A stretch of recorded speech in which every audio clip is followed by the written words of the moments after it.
Ngayon po ay ating itutuloy itong ating series ng pag-aaral na ginagawa sa Book of Hebrews. Yan, so mahaba-haba na yung ating nating pag-aaral din po dito. At yung text po natin ay yan sa Hebrews 11 verses 1 to 7. Pero bago lang po natin tignan po itong pinaka-text natin, ay nais ko lang sanang balikan ng sandali ang ilang mga bagay, lalo na yung pinaka-layunin o dahilan ng author kung bakit niya ito sinulat sa kanila. Una na nga ay upang sila i-encourage at palakasin niya bilang mga mananampalataya kung saan sila dumaranas na matinding pagsubok at tukso sa kanilang buhay pananampalataya at pagsunod kay Kristo. Ganun din, no? Yung layunin niya upang sila patuloy na palalahanan sa mga babala ng Diyos o ng kanyang salita habang sila sumusunod kay Kristo. Dahil alam natin na yung tendency o yung temptation ng pagbabaliwala o yung pag-neglect sa kanilang kaligtasan o kay Kristo mismo na kanilang tinanggap na. O higit pa ay yung pagtalikod mismo sa Kanya. Ang tuksong ito ay napakaseryoso sa author na sinasabi niya sa kanila na huwag na kayong bumalik dun sa dati niyong mga ginagawa o dati niyong tuntunin, ng mga rituals, o mga paniniwalaan ninyo sa relihiyong Judaism. So, yun yung pangunahin. So, dito ngayon sa chapter 10, dito pinakita ng author na si Jesucristo ang ganap na katuparan ng lahat ng anino at larawan ng lumang tipan. Yung ginawa ni Kristo na sakripisyo ay minsan lang yon at sapat na yon. Hebrews 10:10, no? At dahil sinunod niya ang kalooban ng Diyos, tayo'y ginawang banal ni Jesucristo sa pamamagitan na minsanang paghahandog ng kanyang sarili.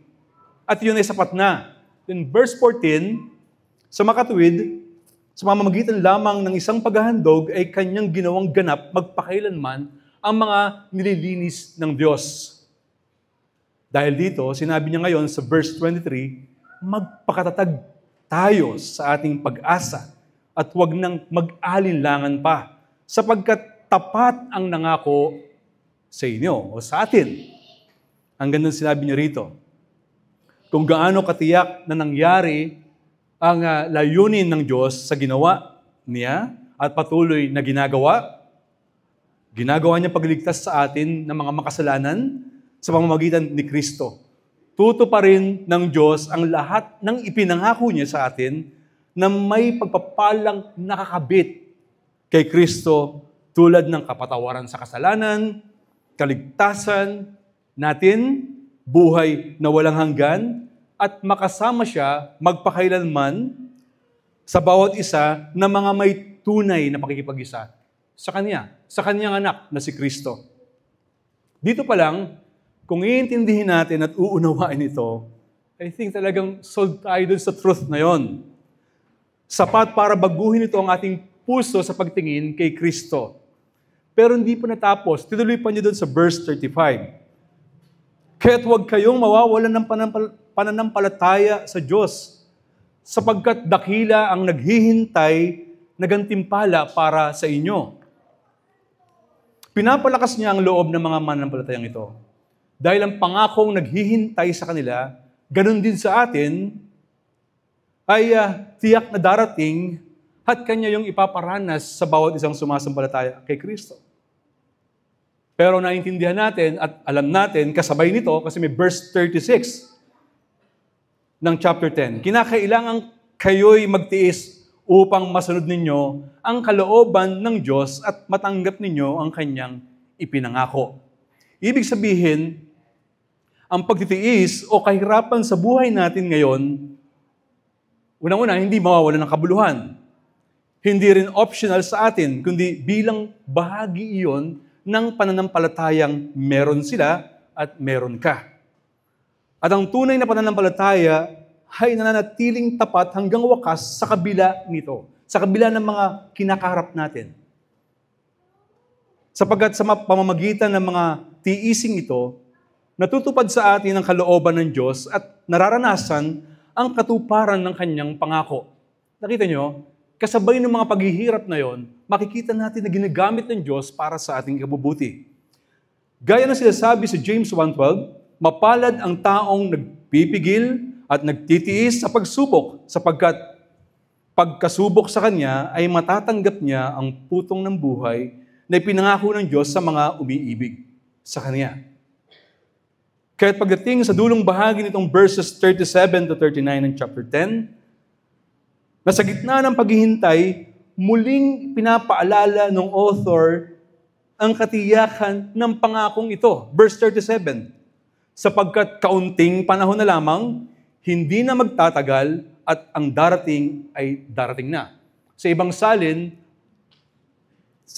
darating si Kristo o si Kristo ay darating na.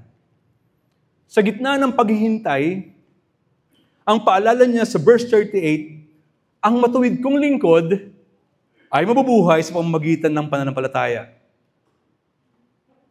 Naunang sinabi, mga bagay kanina na binabanggit ko, pero dito, ang matuwid kong lingkod ay mabubuhay sa pananampalataya sa kabila ng mga tiising ating kakaharapin. Ngunit kung siya'y tatalikod, hindi ko siya kalulubdan. So sa puntong yan, pinapakita rito ang pananampalatayang hindi paurong, hindi rin urong-sulong, kundi nagpapatuloy na sumulong sa Ebanghelyo. At magandang itanong yan, at least sa puntong ito ngayon. Nagpapatuloy ba ang pananampalataya mong yan sa buhay mo? At binigyan niya ng katiyakan ang totoo at nakapagliligtas na pananampalatayang ito sa kanyang mga anak. Verse 39, ngunit hindi tayo kabilang sa mga tumatalikod at napapahamak, kundi sa mga sumasampalataya at naliligtas. Wow! Yung mga tunay na sa Kanya, hindi hahayaan ng Diyos na tumalikod sa pananampalataya. Hindi tayo kabilang sa mga tumatalikod at napapahamak. Kundi tayo patuloy na iniligtas ng Diyos kahit sa may mga pangyayari sa buhay na ating pinagdadaanan at tinitiis. Ibig sabihin nito, sa bawat pagtitiis, sa bawat hakbang ng pananampalataya mo at ako, tayo ay lumalakad patungo sa ganap na kaligtasan hinanda na ng Diyos sa atin. Na sa bawat pagkapit natin sa mga pangako ng Diyos, siya'y nalulugod. Sa ganoon, pinatutunayan nito na tayo ay sa Kanya, iniligtas at totoong mga anak niya. Chapter 1 hanggang 10 nitong verse na binasa natin kanina, pupunta tayo ngayon sa Hebrews 11, 1-7. Dito ngayon makikita natin paano demonstrate yung mga heroes of faith. Ano ba yung larawan ng pananampalatayang iyon? Makikita natin ngayon na simula ng paliwanag ng author tungkol sa tunay na pananampalataya. Katunayan, buong chapter 11 ay nilaan upang ipakita niya ito. Hindi bilang dagdag sa doktrinang nauna nang itinuro o pinakita niya. Hebrews 1:2, binanggit natin hanggang 10. Kundi bilang konkretong larawan ng mga buhay ng mga lingkod ng Diyos na namuhay sa pananampalataya. Ipinapakita rito kung paanong ang kanilang pagsunod, pagtitiis, at pag-asa ay naging patotoo ng pananampalatayang nakaugat mismo sa Diyos, sa ginawa ni Kristo. Tinitignan ko ang isang illustration, ang bagay na ito na parang ghost projects ng mga ganid na nasa posisyon sa gobyerno kasama ang mga kasabwat nilang mga contractor. Pwedeng hindi maayos yung illustration pero gusto ko lang i-point out. Kasi dito mismo sa ating bansang Pilipinas, hindi na bago ang mga balita ng mga proyektong ipinangako. May plano, naglaan ng pondo ang gobyerno, may mga paskil nga, di ba? May mga mukha ng mga politiko. Pero pagdating sa aktual, so ano yung nakita natin sa mga news? Di ba? Kalsada na wala, damuhan, patubig na walang tibay, kalsada na binabaha, Dahil sa mga kanal na barado. Health center na kulang ang mga dingding, walang sapat na gamot. Eskwelahan na walang sapat na silid. Sa madaling salita, walang laman. Nakakalungkot, di po ba? Walang ebidensya or proof na makikita mong mga proyektong nilaanan ng pondo, pero wala. Walang tunay na nagawa na proyekto. Of course, hindi naman lahat. Meron din namang iba. Ang point ko'y wala talagang makita ang iba na mga proyekto.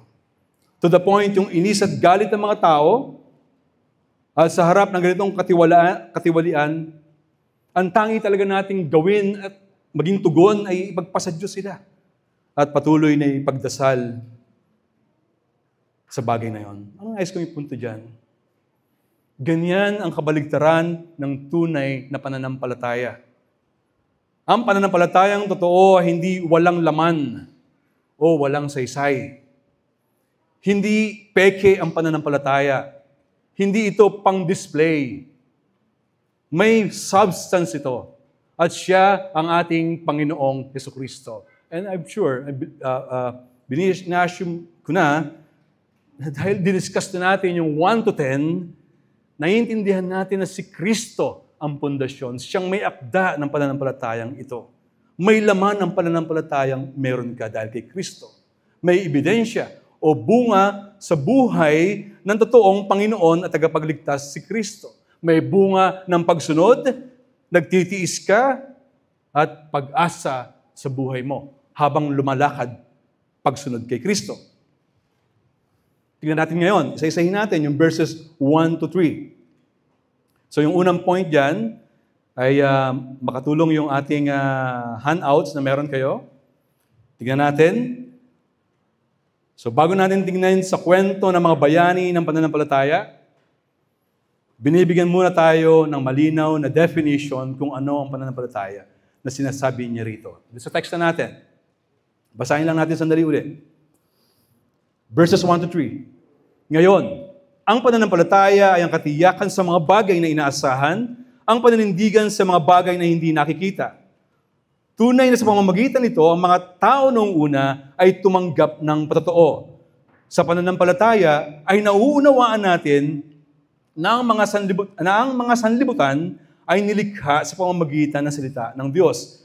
Ano pat ang mga bagay na nakikita ay nagmula sa bagay na hindi nakikita. Yan ang sabi ng verse. Sinasabi niya rito na hindi ito simpleng paniniwala lang sa Diyos. Hindi rin ito basta pag-asa na mangyayari yung gusto natin. Sa halip, ito ay isang matatag na pagtitiwala sa Diyos. Sa Diyos sa kanyang katangian, sa Diyos sa kanyang karakter, sa kanyang salita, at sa kanyang mga pangako. Kahit hindi pa natin ito lubos na nakikita o nararanasan. Yes, partially. Tulad ng nabanggit ko na kanina, pinagkaloob ng Diyos sa atin yung kaligtasan, etc. Pero sa kasukdulan nito, ay atin pang hinihintay sa muling pagbabalik ni Kristo ang kalubusan niyan. Sinabi yan ni Paul sa kanyang letter sa Philippians 1:6. Ang sabi dito, ako'y panatag sa bagay na ito, na ang nagpasimula sa inyo na mabuting gawa ay siyang magtatapos ito hanggang sa araw ni Hesukristo. Ang pananampalataya hindi rin nakatali sa kasalukuyang kalagayan natin o anumang meron tayo ngayon sa mundo. Mag-mention tayo. Ito man ay magandang kalusugan, magandang karir, o negosyo, o trabaho, kayamanan na meron ka o ari-arian na meron ka, kundi ito ay nakaugat sa walang hanggang katotohanan ng Diyos. Ito'y pagtugon sa kanyang ginawa sa atin kay Kristo. Hindi sa ating galing at sariling lakas. Binagkalooban man tayo ng mga bagay na yan, pero ang tamang tugon ay pinagkatiwalaan tayo ng Diyos. Kaya hindi natin pwedeng ariing sa atin din. No? Kaya hindi natin pwedeng sabihin na ang pananampalataya o anumang meron ka, nakatali dun sa mga bagay na yon. At sa unang tatlong talatang ito, ng verses 1 to 3, makikita natin yung tatlong aspeto. Una, sa verse 1, ang katangian ng pananampalataya, verse 1. Ito'y katiyakan sa mga inaasahan, paninindigan sa mga bagay na hindi nakikita. Verse 2, then expound natin mamaya. Ang patotoo ng mga nauna, verse 2 yun. No? Sila'y kinilala ng Diyos, hindi dahil sa kanilang kakayahan, kundi dahil sa pananampalatayang nakatuon sa Kanya. Then verse 3, ang kapangyarihan ng pananampalataya sa pag-unawa sa kalooban ng Diyos. Verse 3. So sa pamamagitan nito, nauunawaan natin na ang sanlibutan ay nilikha ng Diyos sa pamamagitan ng Kanyang makapangyarihang salita. Ibig sabihin, isang paalala na ang tunay na realidad ay hindi laging nakikita. Hindi laging nakatali doon sa mga bagay na meron dito. Kung yun yung kakapitan natin. Hindi yun nakakasiguro. Pero tiyak sa kanyang banal na salita at mga pangako. Yun yung pananampalataya na gustong ipakita dito. Na atin nawang pahalagahan at panghawakan. Yung pananampalataya na yun, ang lahat ng ito ay may saysay. Ulitin ko, dahil si Kristo ang esensya o laman ng ating pananampalataya. Kung wala siya, ang pananampalataya ay baliwala. Pero again, dahil sa kanyang ginawa, yung kanyang buhay, yung kanyang naging kamatayan, at pagkabuhay na muli, ang pananampalatayang meron sila, maging ikaw at ako, ay may saysay at nagtuturo sa atin ngayon sa tamang direksyon, sa tamang aral, at lalakaran natin na buhay pagsunod sa kalooban ng Diyos. Ito man ay sa kabanalan, ito man ay sa katwiran, ito man ay sa pag-ibig at pagbibigay karangalan sa Diyos. Sa lahat ng gagawin natin sa buhay na ito, para sa karangalan at kalwalhatian ni Kristo. Tingnan natin itong verse 1. Ang pananampalataya ay katiyakan sa mga bagay na inaasahan at panindigan sa mga bagay na hindi nakikita. Sa ang Bibliang salin. So ang tunay na pananampalataya ay may dalawang mahalagang katangian na parehong nakaugat sa tiwala sa Diyos sa verse na ito. Una, ito ay katiyakan sa mga bagay na inaasahan. Yung salitang Greek na ginamit doon ay hypostasis, na nangangahulugang matibay na pundasyon o haligi, isang bagay na hindi natitinag.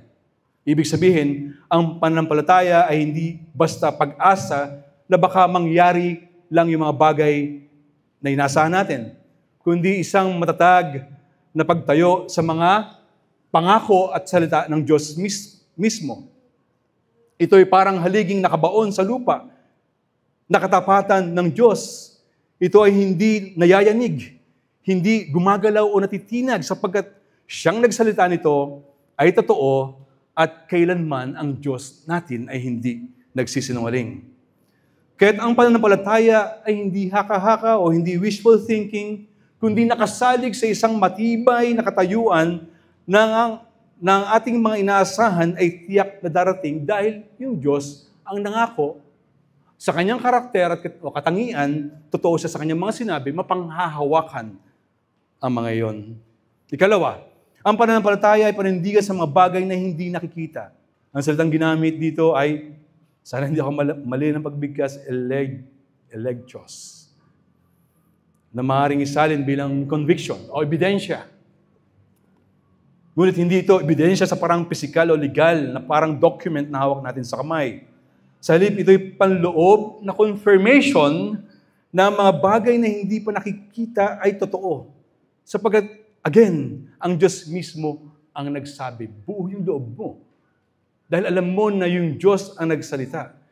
Parang isang espiritual na paninindigan sa iyong puso. Isang katibayan sa puso na mga pangako ng Diyos ay hindi lang yung iniisip nating posibleng mangyari, kundi tiyak na mangyayari dahil siya'y Diyos. At kung kukunin natin yung halimbawa ngayon na parang isang titulo ng lupa na ipapalagay nating nabili mo, pero hindi mo pa nahahawakan yung pinaka-land title, pero may pirma mismo ng may-ari, hindi mo pa nakikita yung mismong lupa sa aktual, pwedeng nangyari, ay nakita mo sa picture, yung video, na-convince ka, so dahil sa ahente na nagbenta sa'yo, tiwala ka kasi. Pero dahil sa dokumentong iyon, alam mong sa'yo na yon kasi may sign ng may-ari, binigay sa'yo. Ang point na gusto kong ipakita ay ganyan ang pananampalataya.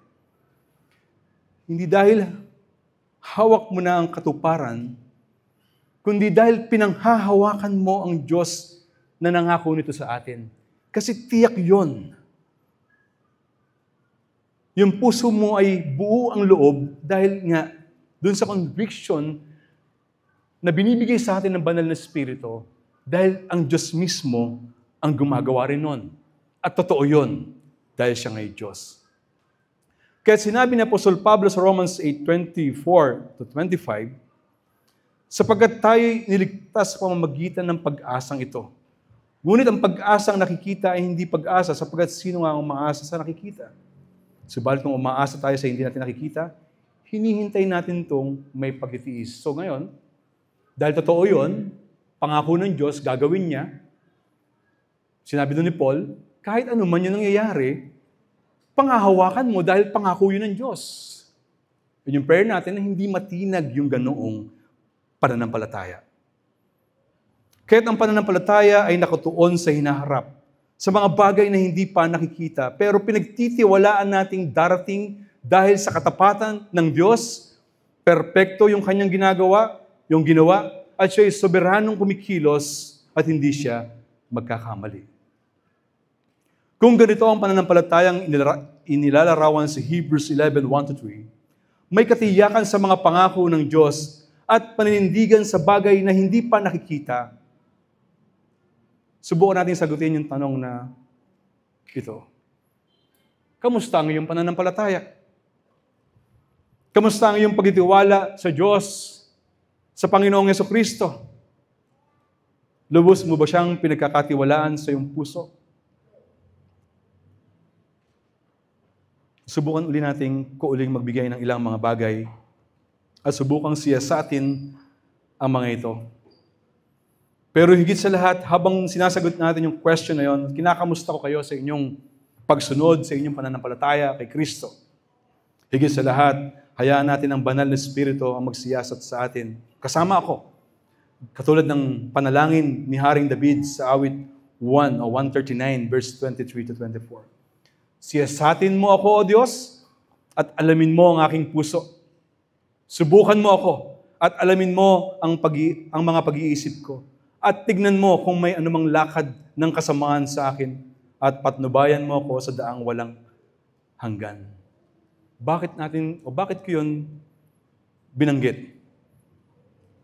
Dahil baka sa mga sandaling ito, hindi talaga siya ang lubos mong pinagtitiwalaan sa buhay mo. At kapag sinabi kong lubos, ibig sabihin, buong buo, walang pag-aalinlangan.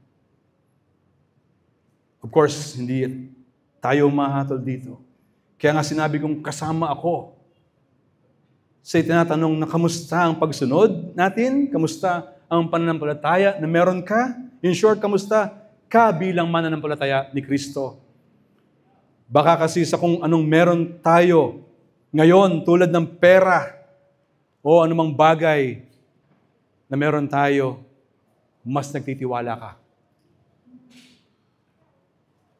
Para bang pag marami tayong ipon sa bank account, panatag ang puso mo. O di kaya sa tao, o sa asawa mo, o sa anak natin, o anumang relasyon meron tayo. O pwede ring sa mga leader ng bansa. Magagaling yung mga pinopost sa social media.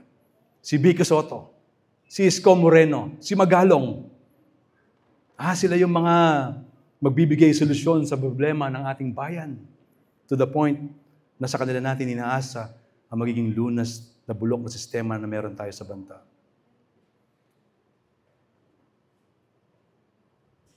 Who knows sa ganyang saloobin meron tayo. Kung sino talaga yung pinagtitiwalaan mo. At kahit sa mga pastor o elders ninyo, kami, hindi sila o kami ang pinagmumulan ng ating pag-asa. Kami po ay tagapagturo lamang kay Kristo na ating pag-asa, tulad ng sinishare ko po sa inyo ngayon. Kami din ay tumitingin sa Kanya at sama-sama tayong gagawin yan. Kay Kristo lang tayo lubos na magtiwala at sumampalataya. At kung si Kristo ang totoong substance o laman ng ating pananampalataya, makikita at makikita ito sa buhay ng bawat isa sa atin. Sa ating pag-iisip, sa ating pagdedesisyon, sa ating paglilingkod, sa ating pagsunod, ang kalagayan natin nawa ay laging nakasuko sa kaniyang pangunguna. Ang kaniyang halimbawa nawa at mga utos ang ating susundin ng buong puso. Minamahal natin ang ating mga asawa, ang asawa ninyo, ang asawa ko, ng may sakripisyo. Katapatan, gaya ng pagmamahal ni Kristo sa iglesia. Tinuturuan natin ang ating pamilya, ang ating mga anak sa disiplina at aral ng Panginoon, kahit mahirap, kahit madugo. Buong tiyaga nating ginagawa, sisikapin ito sa biyaya niya. Ang mga resources na meron tayo ay hindi atin. Tayo katiwala lamang at ginagamit natin para sa pagsulong ng Ebanghelyo at ng kaharian ni Kristo para sa kanyang kalutihan. Iginagalang natin ang mga namumuno sa pamahalaan, nagpapasakop, nananalangin para sa kanila, maliban kung tahasan nilang sinasalungat ang Diyos. At maging sa loob ng iglesia, sa bawat isa sa atin, we do everything in light of our church covenant, which was also given to us by God. Binabago. At yung prayer natin, baguhin yung puso natin ng katotohanan ni Kristo. Kung paano natin gagawin ang mga paglilingkod sa ministeryo, ang pinagagawa sa atin ng Panginoon sa lahat ng larangan ng ating gagawin. Sa lahat ng ito, pinapakita kung paano tayo mamuhay ng may tunay na pagtitiwala sa Diyos at pagsunod sa Kaniyang anak. Kahit mahirap, binanggit ko kanina, sobrang hirap ng ating bansa, sobrang lala ng korupsyon, pero tinuturuan tayo na patuloy na umasa sa Diyos na siyang soberanong kumikilos kahit ganoon, kahit mahirap. Nagtsatsaga tayo, pinagtitiisan natin yung mga kinakaharap natin kung alam natin ang ganitong pananampalataya ang kinalulugdan ng Diyos. Ang na-appreciate ko sa author nitong Hebrews ay hindi lang niya tayo binigyan ng matibay na pundasyon simula pa sa chapter 1. Kung paano niya inilatag ang kataas-taasang pagkakilanlan ni Kristo bilang anak ng Diyos, tagapagsalita ng huling kapahayagan ng Diyos, at tagapagmana ng lahat ng bagay. Mula pa sa simula, malinaw ang layunin ng may akda nito. Ipakita na si Kristo ang ating propeta, pari, hari, ay higit sa mga naunang tao, sa mga propeta, sa mga anghel, sa mga pari, sa lahat ng sistema ng lumang tipan. Talagang sa Kanya tayo tumingin. Sa Kanya tayo mananampalataya at pangahawakan ang katotohanan ni Kristo. Kaya pagdating sa chapter 11, hindi lang ito basta listahan ng mga heroes of faith na makikita at binibigay sa atin. Again, ito'y pagpapatuloy ng isang malalim na argument ng author ng tunay na pananampalataya ay nakaugat sa pagkakilala natin kay Kristo at ang mga nauna sa atin ay namuhay sa pananampalataya ngayon kahit hindi pa nila lubos na nakikita ang katuparan sa Kanya. Then verse 4, tignan natin sa unang halimbawa ng pananampalatayang isinabuhay ng unang mama na ito na si Abel. Sa kanyang buhay, makikita natin ang pananampalataya ay hindi lang paniniwala, kundi pagkilala at pagsamba sa ginawa niya para sa Diyos, nang siya'y magbigay ng offering na naging kalugod-lugod sa Diyos. Ang sabi doon sa verse 4, sa pananampalataya, si Abel ay nag-alay sa Diyos ng higit na dakilang handog kaysa kay Cain. Sa pamamagitan nito, siya'y pinuri bilang matuwid at ang Diyos ang nagpapatotoo sa pamamagitan ng pagtanggap ng kanyang mga kaloob. Ang sabi ng talata, patay na siya, gayon may nagsasalita pa sa pamamagitan ng kanyang pananampalataya. Hindi sinabi ng teksto na mas maganda ang kalidad ng offering ni Abel kaysa kay Cain, bagamat sinabi sa Genesis 4:3-7, yung verse doon sa verse 4, na quoted dito sa text nga natin, isa sa mga panganay ng kanyang kawan, at yung isa pa, pinakamainam na bahagi ang kanyang inihandog kay Yahweh. Pero hindi agad ibig sabihin na ang bagay na ito ang katanggap-tanggap sa Diyos. kundi pag inaral natin yon, kundi ito'y makikita rito na ine-express ni Abel mula sa kanyang puso yung kanyang masidhi o malalim na devotion sa Diyos. Kaya si Yahweh ay nasiyahan kay Abel. Kaya pagdating sa Genesis 4:7, sa unang bahagi ng talata, nasabihin naman ng Diyos kay Cain, kung mabuti ang ginawa mo, dapat kang magsaya. Ibig sabihin, napakaganda ng ginawa ni Abel. Tuloy ko yung verse. Kung masama naman, ang kasalanan ay tulad ng mabangis na hayop na laging nag-aabang upang lapain ka. Kaya naman, sasabihin natin na talagang mabuti yung ginawa ni Abel na nanggagaling sa kanyang puso. I think malinaw na hindi ito tungkol sa uri ng hayop o dami ng handog. Ang puso ni Abel ng paghahandog bilang pagsamba niya sa Diyos ang tinignan dito ni Yahweh. Hindi ang panlabas na anyo ng handog na ginawa niya. Bagamat mahalaga yon, pero hindi iyon ang pinakapunto, kundi sa puso mismo ni Abel.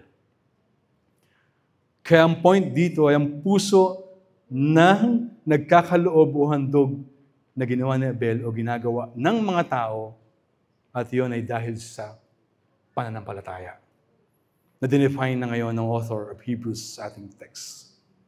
Nagpapakita ito ng isang mahalagang katotohanan o prinsipyo na ang ating Diyos ay tumitingin hindi una sa gawa ng tao na gagawin natin para sa Diyos upang tanggapin niya, kundi sa puso na nagagaling sa pananampalataya na ugat o pinanggagalingan ng ating ginagawa para sa Diyos.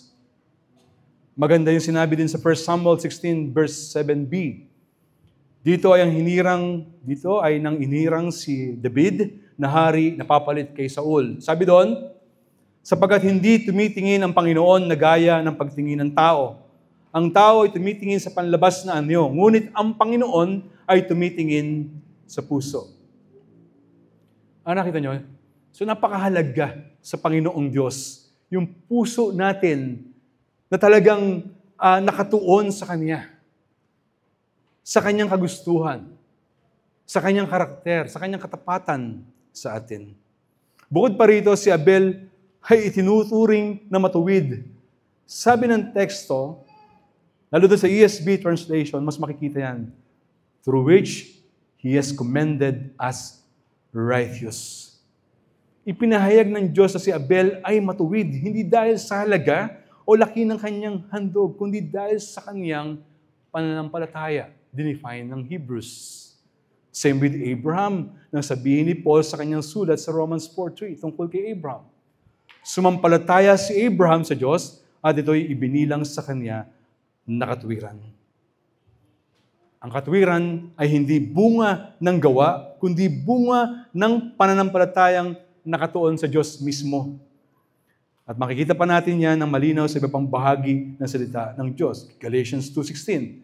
Ang tao ay hindi ituturing na matuwid sa pamamagitan ng mga gawa ng kautusan, kundi sa pamamagitan ng pananampalataya kay Jesucristo. Yun din sa Hebrews 10:38 na nakita natin kanina. Ngunit ang aking matuwid ay mabubuhay sa pamamagitan ng pananampalataya.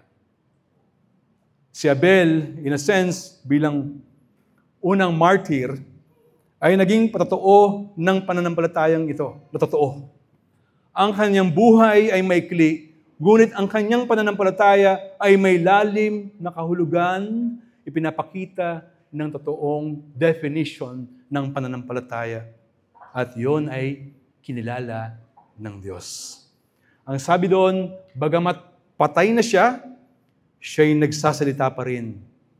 Kahit pinatay siya ng kanyang kapatid, patuloy siyang nangungusap sa atin. Kaya natin siya pinag-aaralan din ngayon. Hindi literal, kundi sa pamamagitan ng kanyang halimbawa. Ang kanyang buhay at kamatayan ay naging patotoo ng pananampalatayang kalugod-lugod sa Diyos. Kaya nga inaaral natin yung story niya upang magsilbing paalala na ang tunay na pananampalataya ay may kabuluhan. Patay na sila, patay na ang maraming mga heroes of faith, pero buhay na buhay ang kanilang naging patotoo. Sa huli ng bahaging yon o nito, itinuturo tayo ng buhay ni Abel sa ating Panginoong Jesucristo. Bagamat si Abel ay naghandog ng isang mas mabuting sakripisyo o handog kaysa kay Cain, ngunit si Kristo ang naghandog sukdulan ng pinakamabuting sakripisyo o alay kasi ang kanyang binigay ang kanyang sariling buhay mismo sa krus bilang alay sa ikapagpapatawad ng kasalanan ng mga tao. Kaya si Abel, bagamat remarkable yung kanyang faith, ituturo tayo ng kanyang story sa larawan lamang ng pagsamba na may pananampalataya, ngunit si Kristo ang katuparan ng lahat ng handog na nakita natin sa buhay at totoo niya. Sa Hebrews 12:24, sinasabi niya rito, nilapitan ninyo si Jesus, ang tagapamagitan ng bagong tipan, at ang dugong ibinisik na may pangako ng mga mabubuting bagay kaysa isinisigaw ng dugo ni Abel. Ang dugo ni Abel ay sumisigaw ng katarungan, ngunit ang dugo ni Kristo ay nagbibigay daan ng kapatawaran. So sa Hebrews 12:24, sinabi ko kanina yung talatang ito.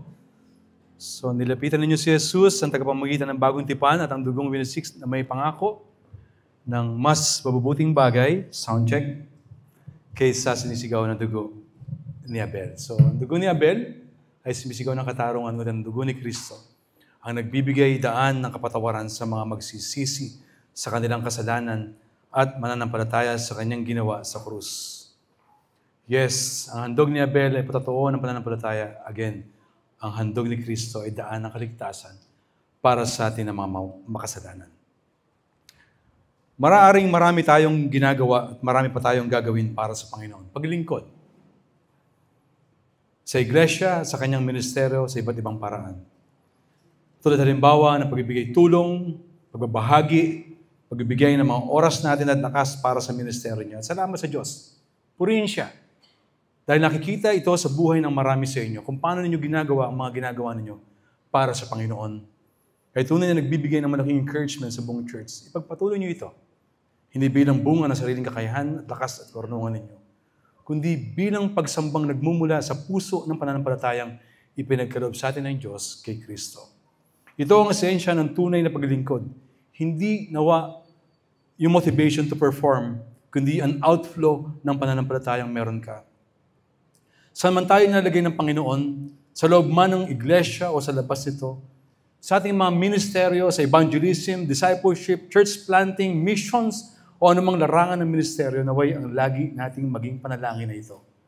Na ang buhay na pinagkaloob niya sa atin habang tayo nabubuhay pa, ay maging isang buhay na handog bilang pagsamba natin sa Diyos, naglilingkod ng may pagtitiwala sa nagbigay ng ating kakayahan na maglingkod, hindi sa sarili. Sa pag-aaral natin sa mga Gracecom or mga discipleship group, ang ganda ng book na ating pinag-uusapan doon, yung sinulat ni John Piper, Huwag Sayangin ang Buhay. Di po ba? Na laging inuulit at pinapaalala sa atin na ang buhay na hindi sayang ay kung si Kristo ang siyang ating tinatanghal at dinadakila sa ating buong buhay. At ang mabuhay para sa kanyang kalwatian, sooner or later, we will face death with certainty. Walang sino man ang makakaiwas dito. But this death is not meaningless because it marks the beginning of true life with Christ for all eternity. Kung ikaw ay may tunay na pananampalataya. At magandang iiwan natin itong pananampalatayang ito sa mundo o sa mga tao, especially sa mga mahal natin sa buhay. At ipanalangin natin tulad ni Abel. Kahit patay na siya, nagsasalita pa rin ang kanyang pananampalataya. Naway ang ating pagsamba, paglilingkod at pamumuhay ay maging buhay na totoo ng pananampalatayang hindi nakasentro sa sarili, kundi kay Kristo lamang. Then, third, verses 5 and 6, sabi dito, dahil sa pananampalataya, si Enoch ay hindi nakaranas ng kamatayan. Hindi na siya nakita sapagkat kinuha na siya ng Diyos. Sinasabi sa kasulatan na si Enoch ay naging kalugod-lugod bago siya kinuha ng Diyos. Hindi maaaring kalugdan ng Diyos ang walang pananampalataya sa Kanya. Sapagkat ang sino mang lumalapit sa Diyos ay dapat sumampalatayang may Diyos at siya ang nagbibigay ng gantimpala sa mga humahanap sa Kanya. Sa halimbawa ni Abel, nakita natin ang tunay na pananampalataya ay nagbubunga ng pagsambang kalugod-lugod sa Diyos. Dito kay Enoch, isang karakter uli na hindi gaano nagbigay ng pagpapakilala sa Kanya sa Biblia. Pero ang record o buhay niya ay nag-iwan din ng isang malalim na testimony. Sa kanyang buhay, ipinakita ng panampalatayang totoo ay hindi lamang, yes, kanina, kay Abel, yung pagsambang nakakalugod sa Diyos, dito naman, makikita natin yung paglakad ni Enoch. Lumalakad sa pakikipag-ugnayan sa Diyos. Well, magkakabit yung dalawa na yon, no? Pagsamba, Romans 12:1, di ba? Makikita natin doon. Pagsamba, handog na alay sa Diyos, yung buhay na meron ka. Doon, so ngayon dito sa 5 and 6, ayon sa Genesis 5:22-24, hindi na natin mabasahin lahat yan, pero dito 2 beses binanggit. Enoch walked with God. Kumbaga, hindi ito simpleng paglalakad lang sa iyong buhay. Emphasizing na buhay na palapit o malapit. Papalapit sa Diyos, patuloy, at tapat na relasyon sa Diyos. Yun yung fellowship na meron tayo sa Kanya. O nawa na fellowship na meron tayo sa Kanya. Hindi siya nakilala sa dami ng Kanyang nagawa, di katulad ng ibang tauhan sa story ng Biblia, kundi makikita rito sa bahaging ito ang lalim ng Kanyang pakikipag-ugnayan sa Diyos. Otherwise, di ba? Pinakita nga doon sa talata, 2 beses na sinabi doon, Enoch walked with God. Sa pananampalataya, lumakad siya kasama ng Diyos hanggang dulo ng kanyang account. At dahil dito, siya'y kinuha ng Diyos at hindi nakaranas ng kamatayan. Yun ang sinabi ng verse. Wow, pambihirang karanasan ni Enoch sa Diyos. Hindi ito simpleng pangyayari na account sa Bible, di ba? Kaya tuloy nung piniprepare ko itong sermon na ito, kahit anong gawin kong keto diet, di ba? O low-carb lifestyle, darating at darating ang pagkakasakit. Mamamatay pa rin sa sakit o di kaya'y sa ibang paraan na kalooban ng Diyos. Para sa akin at para sa iyo. Pero siguro, kunin na lang tayo ng Diyos na natulog na lang at di na nagising. Di ba? Ba't ba ako napunta doon? Anyway, mangyari ang kalooban ng Diyos. Ingatan pa rin niya yung katawan, ingatan niyo pa rin yung katawan ninyo. Tuloy ko lang. Amos 3:3. Makakalakad ba ang dalawang magkasama kung hindi sila magkasundo? So dito sa account ng Amos, makikita rito isang rhetorical question na ginagamit ng prophet Amos upang ipakita yung logical na relasyon sa pagitan ng Diyos at ng Israel. Ipinapahiwatig nito na hindi maaaring maglakad ng magkasama ang dalawang tao kung hindi sila magkasundo o magkasundo. Isang larawan ng pagkakahiwalay ng Israel sa kalooban ng Diyos dahil sa kanilang kasalanan at pagtalikod nila kay Yahweh. Sa konteksto, binibigyan diin ng kanilang pananagutan sa Diyos bilang kanyang piniling bayan.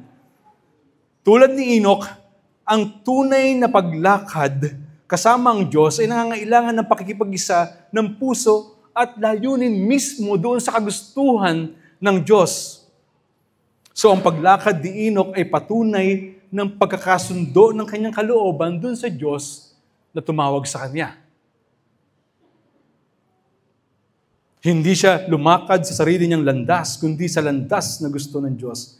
Isang buhay na nakaayon sa kanyang kalooban. Dahil doon, sabi sa ESV, makikita ito ng mas malinaw, but by faith, Enoch was taken up so that he should not see death. And he was not found because God had taken him. Now before he was taken, he was commended as having pleased God. Again, dahil sa pananampalataya, kaya nga marahil walang maraming sinasabi tungkol sa mga ginawa ni Enoch o sino mang o anumang katatayuan niya, o anong reputasyon meron siya, o kayamanan. Kahit sa sinabi sa account ng Genesis 5, mahabang taon siya na buhay, 300 plus years. At sa ibang bahagi ng scripture, sa kanyang genealogy lang ang diin. Pero katulad ni Abel, ang ugat ng kaluguran ng Diyos ay hindi sa accomplishment o nagawa niya, ni Enoch o nila, kundi sa pananampalataya. Dahil kay Enoch, panampalataya niya nakasama ang Diyos na pinakita ng Hebrews na ating teksto. So makikita natin dyan kanina yung distinction dun sa verses 1 to 3. Okay? Ang pananampalataya ay ilalarawan bilang panloob ng paninindigan sa definition kanina, katiyakan sa mga inaasahan at ang katunayan ng mga bagay na hindi nakikita. Ito ang pangunahing katangian ng pananampalataya, yung pinakapuso ng kung ano talaga ito, yung pinaka-esensya, yung substance, si Jesus. Ngunit pagdating sa verse 6, ang pananampalataya ay hindi na siya passive. Ito ay functional. Ito ang tanging paraan upang maging kalugod-lugod sa Diyos. Kung kanina definitional aspect dito, hindi abstract na idea lang to. Hindi abstract conviction, kundi isang relational trust na nagpapalapit sa atin sa Diyos. Mas napapatutunayan sa bunga na meron ka. Habang ikaw ay nagpapatuloy sa iyong mga tiisin, sa iyong mga kinakaharap, nakikita yon sa buhay mo. Nakikita yung magandang relasyon na yon na pinagtitiwalaan mo yung Diyos sa buhay mo. Pagtitiwala ng Diyos ay tunay na umiiral sa verse 6, hindi lang paniniwala sa konsepto ng Diyos, kundi personal na pagkilala sa Kanyang presensya at pagkilos na ginagawa dahil buhay ang Diyos. Buhay ang Diyos na pinapatotoo mo. Pangalawa, paniniwala o pagtitiwala na siya'y nagbibigay ng gantimpala sa mga may buong pusong naghahangad sa Kanya. Kahit ang pananampalataya ay may pag-asa, hindi sa sarili natin, kundi doon sa kabutihan at katapatan ng Diyos na nangako nito sa buhay mo. Tulad na sinasabi sa Jeremiah 29:13, hahanapin ninyo ako at matatagpuan kung buong puso ninyo akong hahanapin. Sa ating paglakad, patuloy nating hanapin ang katwiran ng Diyos. Patuloy nating diskubrihin sa pamamagitan ng Kanyang salita, yung Kanyang kalooban para tayo makapamuhay ng malapit sa Kanya. Ang pananampalataya ay hindi passive belief. Ito'y aktibong paghahanap at pagsunod sa Diyos. Ang Jeremiah 29:13 ay bahagi ng sulat ni Jeremias sa mga Israelita na nasa pagkakabihag sa Babylonia. Sa gitna ng kanilang paghihirap, ipinangako ng Diyos na pagkatapos ng 70 taon ay babalik niya sila sa kanilang lupain sa Juda. Pero kasama sa pangako ngayon ay ang panawagan, hanapin siya ng buong puso. Ang point dito, ang Diyos ay handang magpakita ng kanyang biyaya, yung katuparan ng kanyang pangako, pero inaasahan niya, habang sumusunod ka sa Kanya, nagtatapat tayo at aktibong pinamumuhay itong pananampalatayang ito na tunay na naghahanap sa Kanya. Amen ba doon?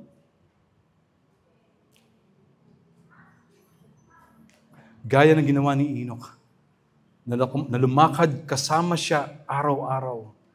Hebrews 11:6 applies faith as relational trust and God-pleasing pursuit. Ang buhay ni Enoch ay naway magpaalala sa atin ng tunay na pananampalataya ay paglakad araw-araw kasama ang Diyos. Dahil sa mundong ginagalawan natin na puno ng tukso, distractions, mga bagay na umaagaw sa ating pansin, madaling mabuhay o yung tendency natin na mamuhay ng hiwalay sa Diyos. Dito tayo expert. Kaya nating lumikha sa sarili natin, sa puso natin, na mga ipampapalit natin sa Diyos. Sabi nga ni John Calvin, ang puso ng tao ay isang walang humpay na pabrika ng mga Diyos-Diyosan na minamanufacture natin. Kasi mas gusto natin kasama yung mga Diyos-Diyosang ito. Totoo ito, dahil natural tayong humahanap ng mga bagay na sasambahin natin at makakasama. Alam niyo yun? Maliban sa tunay na Diyos. Bigyan ko isang halimbawa.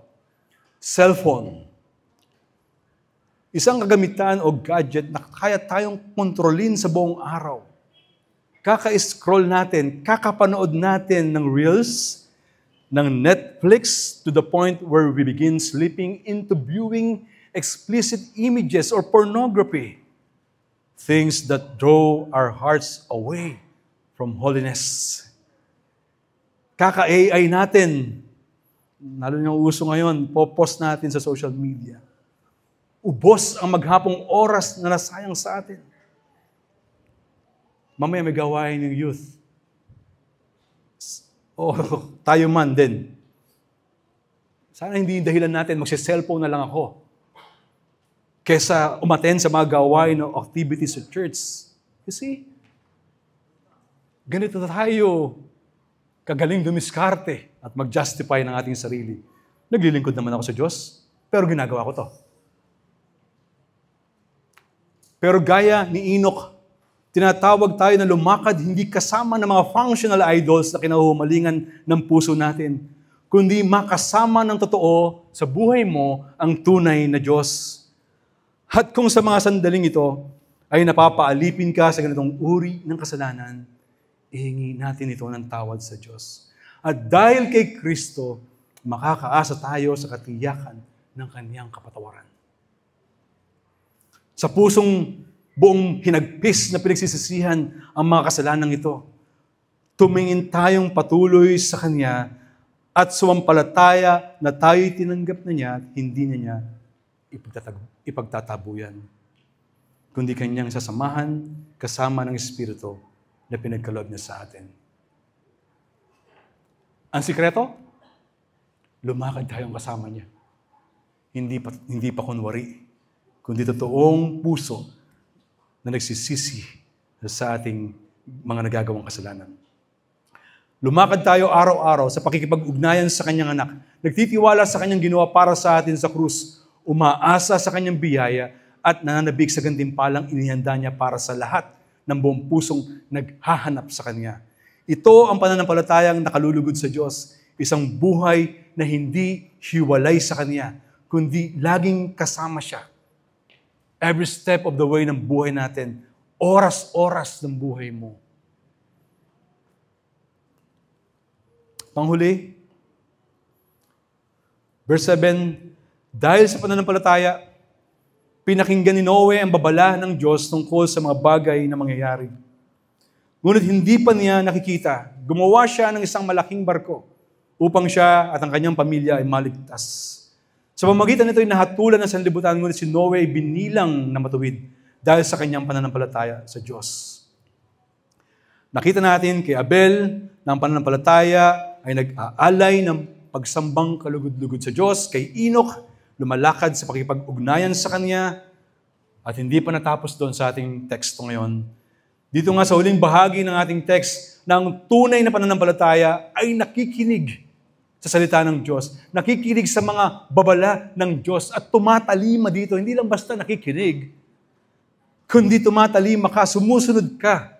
Kahit hindi pa nakikita ang mangyayari. Ito isa pa sa paraan ng Diyos upang hindi natin sapitin ang kapahamakan sa pamamagitan ng mga babala na binibigyan niya sa atin. Makikita niyo yung beauty o yung kagandahan na ginagawa ng Diyos. Sa pamamagitan nito, ipipreserve niya tayo. Kaya niya binibigay itong mga warnings na ito para hindi tayo lumagpas doon. Subukan mong lumagpas doon sa mga babala na yon.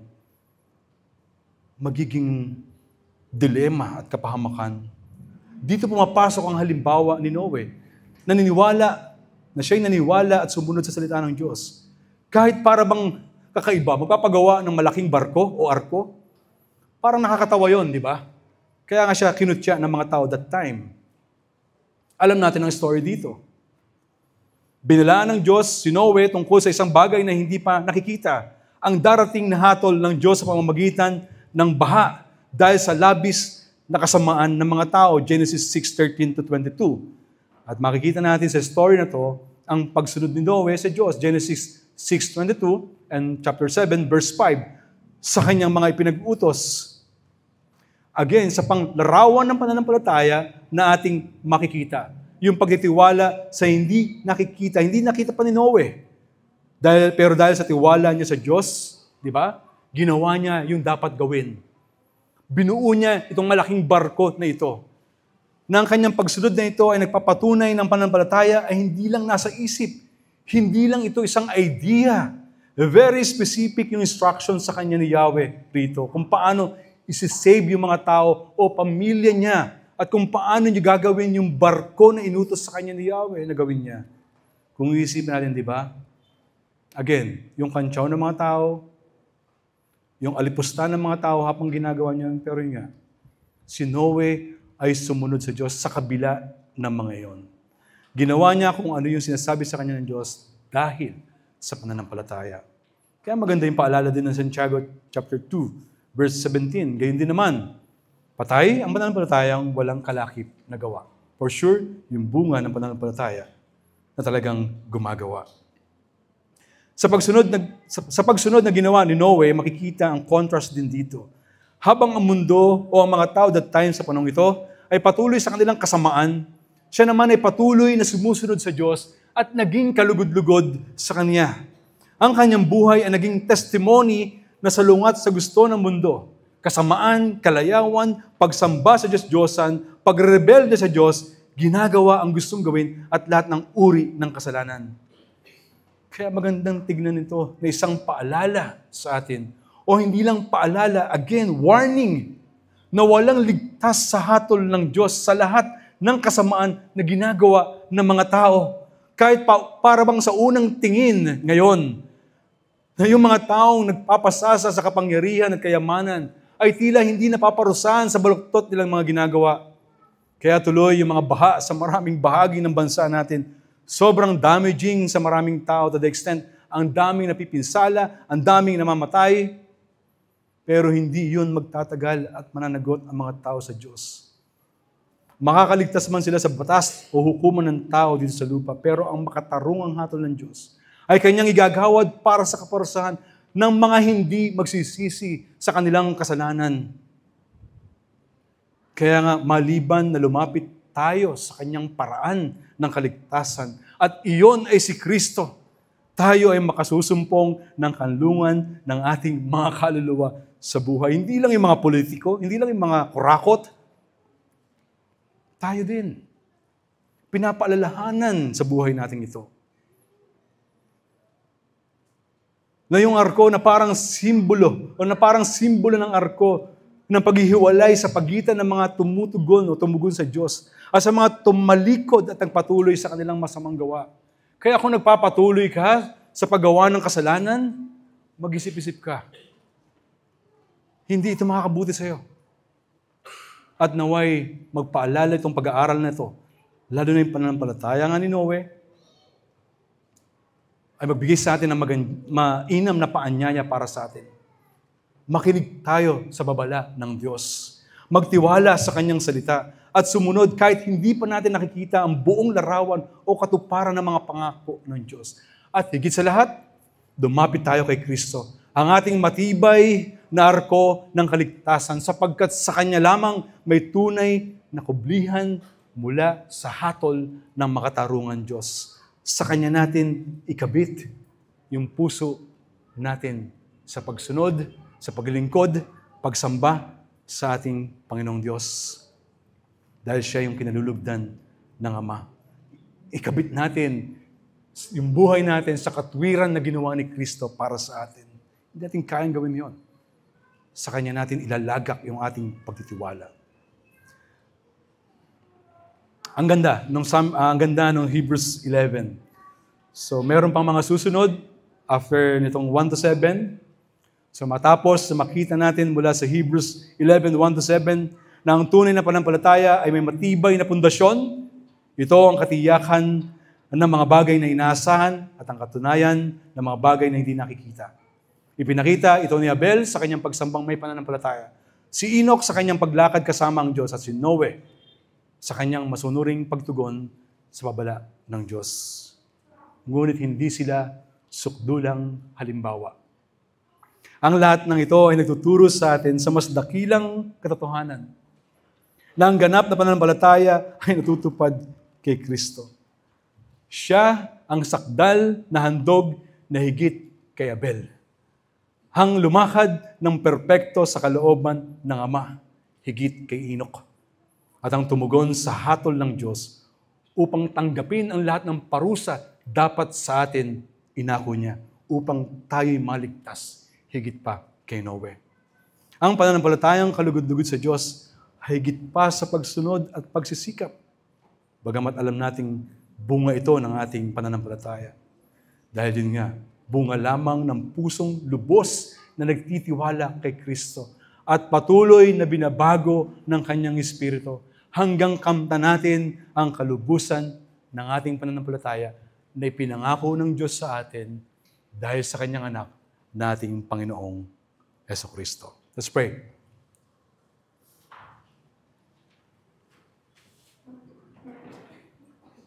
Panginoon, kami po ay patuloy na nagpapasalamat sa iyong salita na nawain patuloy na nagpapaalala sa amin, nagbibigay warning sa amin. Pagpalain mo ito sa aming mga buhay, O Diyos, sa aming puso.